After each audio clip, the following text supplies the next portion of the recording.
Kahit inamin na ni Shirley na siya ang may kagagawan sa pagkakalaso ni Margaret, hindi pa rin lubusang naniniwala si Sir Gob sa kanya dahil naniniwala siyang mabuting tao sila Tata. Samantala, labis namang nagdadalamhati si Francis sa sinapit ng kanyang ina at nasambit pa niya na sana ay siya na lang ang nalason kaysa kay Margaret.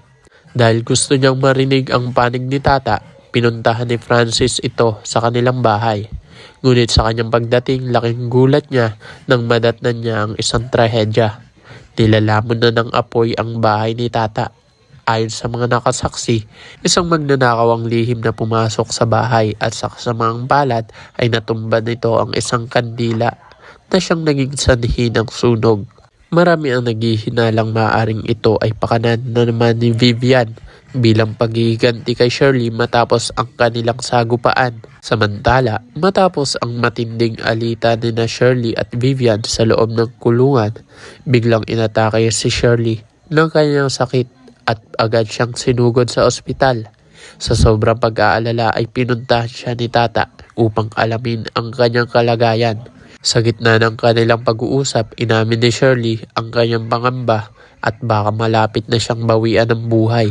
Dahil dito, hindi na niya nagawang itago pa ang katotohanan. Hindi siya ang tunay na ina ni Tata. Habang nangyayari ang lahat ng ito ay patuloy naman ang investigasyon ni Sir Gob tungkol sa kanyang nawawalang anak. Sa wakas, natuntun na nila ang isa sa mga taong huling nakakita kay Carmen bago ito tuluyang nawala. Ayon sa saksi, nakita niyang buhat ni Carmen ang kanyang sanggol habang umiiyak at humihingi ng tawad dahil ipapaampon na niya ito. Sa revelasyong ito, unti-unti nagkaroon ng linaw ang lahat para kay Sir Gob. Si Shirley pala ang pinagbilinan ni Carmen ng kanyang anak at ang matagal na niyang hinahanap na anak ay si Tata pala.